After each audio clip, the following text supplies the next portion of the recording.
Julio Jones has officially been traded for a haul of first-round picks, which does not include a first. Julio will spend the rest of his contract on the Tennessee Titans. This will give the Titans one of the best offenses in the NFL. Their solid offensive line with Derrick Henry, with A.J. Brown, now Julio Jones. There's one problem. One small, insignificant problem. Ryan Tannehill is still their quarterback, and as long as Ryan Tannehill is their quarterback, I don't think they're going to be able to win or compete at the highest levels in football.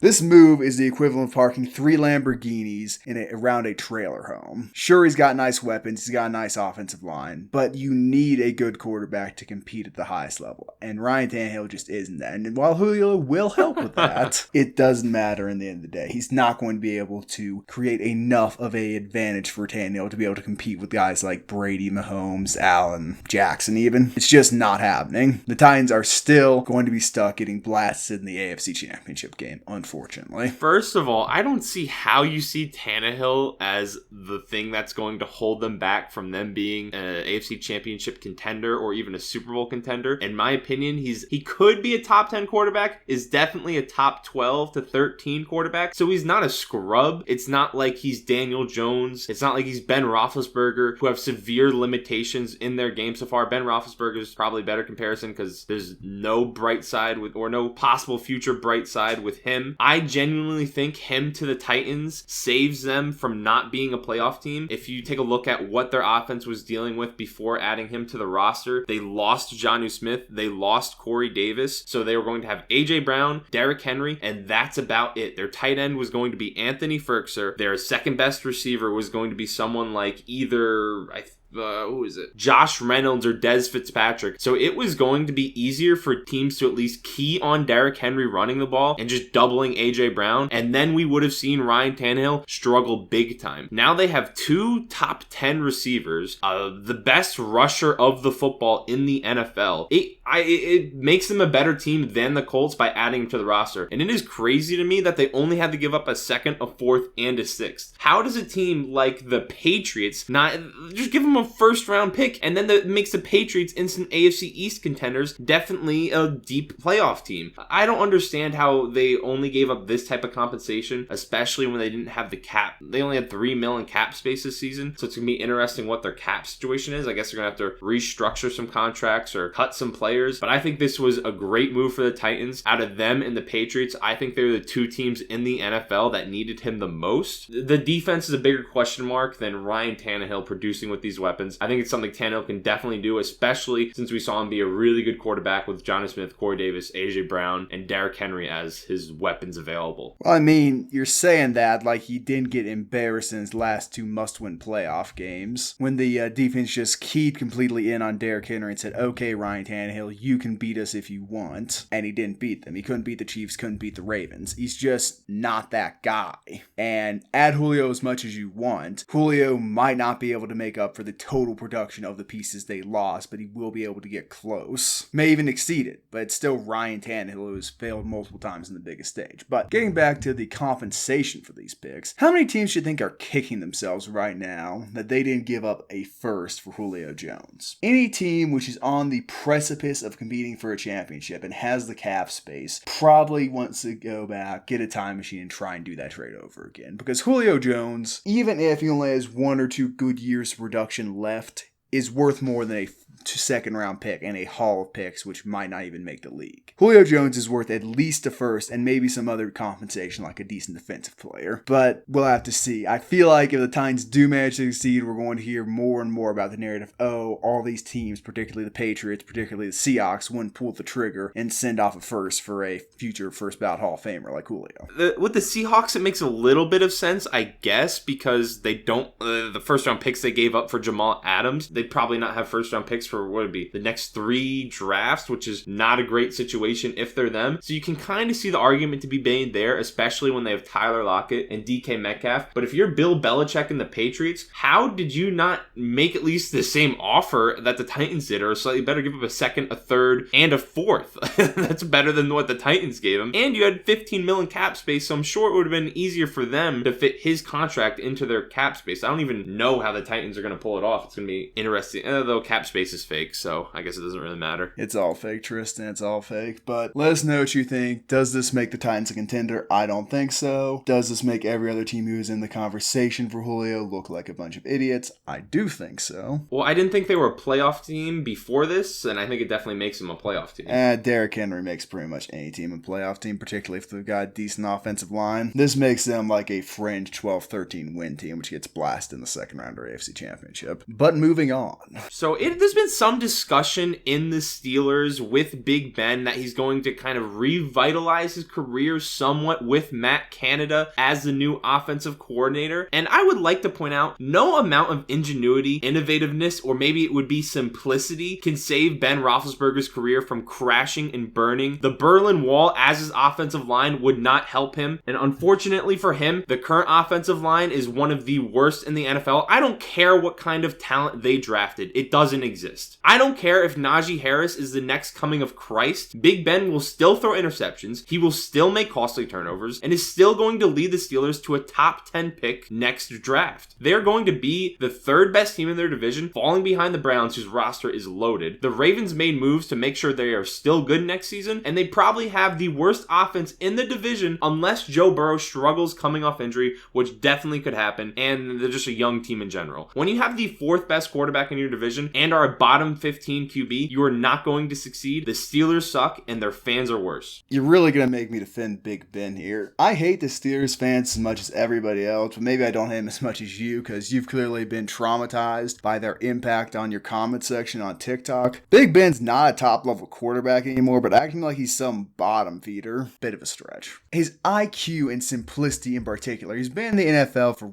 16, 17 years, same draft class as Eli Manning and Phillip Rivers. He's not an idiot. He doesn't need a dumbed-down, simple offense to succeed. And he's got the weapons around him where he's at least going to be able to put up decent numbers. But he, for all intents and purposes, is going to be a game manager, because the Steelers' defense and the Steelers' run game, assuming they lean more heavily on it, should be enough to chew clock and get them the wins they need. But saying he's the fourth best quarterback in the division, that feels like maybe a bit of an overstretch. I know he's old, I know he's declining, even though it's not statistically declining. He's gotten worse. But let's have a little bit of faith here. He's 2 years removed from strangling a salami every single minute of the offseason. He got rid of his addictions, and now he's fully working through that. I think that might be one of those 2-year injuries, like an ACL. You get the better results a second year coming back. Maybe like the excessive meat choking, 2 years removed will be the difference. But you saying... He worked out the kinks in his elbow. Absolutely. But you saying he's a bomb 15 quarterback. That's a bit much. Like, first ballot Hall of Famer, threw for 33 touchdowns, close to 4,000 yards last year. And he barely was in the double digits in interceptions. He'll make some mistakes, now throws receivers under the bus on local talk shows, but he's not going to single-handedly dismantle the Steelers organization. They're going to be just fine. They're at least going to win 9 games and compete for a wild card spot. You acting like they're going to be a bottom feeder. Come on now. They're going to compete for a top 10 pick. That's what they're going to be competing for. You're a hater.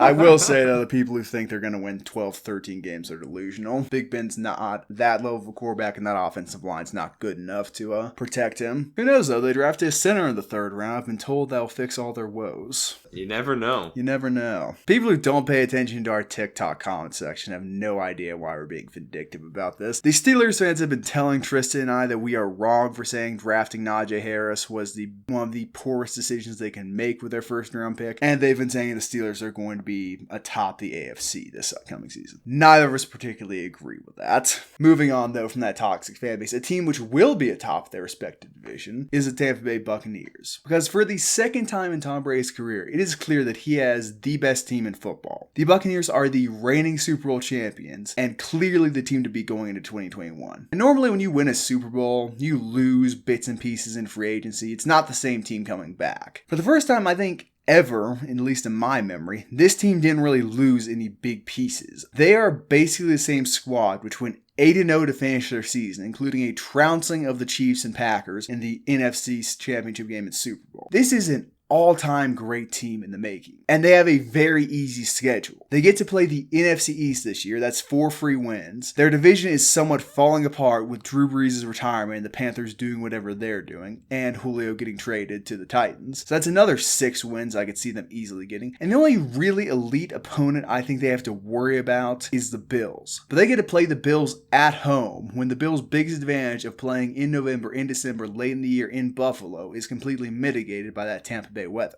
I could see this team running the table and going a perfect 17-0 and securing the 1 seed head into the playoffs. I think the Buccaneers, I express many of the same sentiments. I think at the bare minimum, they are a 13-win team. Now, it is a 17-game season, so that would be 4 losses. I went through their schedule. I really only see around 4 to 5 possible losses. And for the Bucs to get worse next season, it really would take Tom Brady falling off the cliff that Kellerman is always talking about. They still have Mike Evans. They still have Devin White. They still have Levante David. They still have all those key pieces. It would take injuries to 2 or 3 of those guys to make them a worse team and make them not the clear best team in their division, because we also don't know what we're going to be getting from Drew Brees and the Saints. The Falcons clearly are rebuilding when trading away Julio Jones. Now Kyle Pitts and Calvin Ridley are their offensive weapons. And, you're relying on a tight end to be productive this year generally does not happen. Rookie tight ends in general, particularly those selected in the first round, have had a tendency to crash and burn in recent years. Ironically, I think Evan Ingram is one of the few to have a decent rookie season. And we saw how that went. Exactly. And with the Panthers, will Sam Darnold continue to be seeing ghosts? It's up to debate how good the Panthers can be. It's based on how good Sam Darnold decides he's able to play. And like you said, the Bills, the Colts, they do have to play the Rams, which is going to be a super tough game for them, especially with their defense. And now Matt Stafford, how he fits into that system, how he's able to work with, what's the head coach's name? Sean McVay. Well, Sean McVay. I believe week 3 is when they play the Rams. So that benefits him a little bit. They haven't quite fully gelled, because you'll remember last offseason, no camps, nothing like that. They have camp this year, but it took Brady until week 12, week 13 to really get the offense down. Matthew Stafford, great quarterback, has an offseason to learn it, but it's going to take some time for him to adjust and get into the Matt Stafford level of play we're all accustomed to. So playing them early in the year, that helps. It helps, but it's still a tough game. The toughest games are going to be the Bills, Colts, Rams, Dolphins. Those are 4 of the games I could see them losing if I'm going to assume the worst. They feel like the biggest playoff lock in recent NFL history to me. Now, when it comes to them in a Super Bowl conversation, I kind of doubt they'll make a Super Bowl push, because when you look at their playoff run last year, they got to play the legendary Taylor Heineke in the first round. They got to play the Saints with noodle arm Drew Brees for the 3rd time that season. They were bound to figure out a way to shut him down the 3rd time around. The Packers were their toughest game, and full credit to them for beating them, but it feels like if 3 plays went the other way, the game could have been a different story. If that touchdown to Scotty Miller doesn't happen at the end of the first half, could be a wildly different game. Then they also got to play the Chiefs, who had Mike Remmers as their best tackle in the Super Bowl, and they were able to get home with a 4-man pass rush because they had JPP and Shaq Barrett coming off the edge. I think this time around, I would like to believe teams will be more healthy. They're going to be able to give the Buccaneers a better game. Maybe the Rams are world beaters and they're able to catch them in the playoffs, so they don't catch them during the regular season. Maybe Danny Pennies turns into Danny Dimes. Someone is going to be on the top of their game this time around when they meet the Bucs in the playoffs, in my opinion. Well, look, the question isn't if it's going to be a team in the division, a team in the NFC North, because the Packers are imploding right now. It's certainly not going to be a team in the NFC East. Your question is if the Rams, 49ers, or Seahawks, and let's be real, the San Francisco 49ers or the Rams are going to be able to beat Buccaneers in the playoffs. Because Seahawks don't really have a defense which can stop Tom Brady and his weapons, but those 2 teams I mentioned can. And those are really the NFL world's only hope to see Tom Brady not go back-to-back. That would be very... What do you do if you're Bill Belichick in that situation? What do you mean Bill Belichick? You mean Brady? No, I mean if you're Bill Belichick, that you are the widely acclaimed best coach ever, and then suddenly your star quarterback leaves. He wins 2 Super Bowls in a row on his new team, and you're struggling. You're a borderline playoff team at the best. How does that affect your legacy? Probably not too good for it. Is he no longer the GOAT? Is the GOAT now Mike McCarthy with the Cowboys? He never was the GOAT, much like someone else. And that has been the podcast. Let us know what you think about the despicable Steelers fan base. Let us know what you think if the Bucs have a chance at going undefeated. Do you think they're going to repeat as Super Bowl champions? Subscribe to our YouTube channel. Our podcast is also available on other listening platforms. Check it out on Spotify. Like the video, and we will see you in the next one on Monday. Probably they're going to be getting posted at 11 a.m., 12 p.m. Eastern Standard Time. Peace out.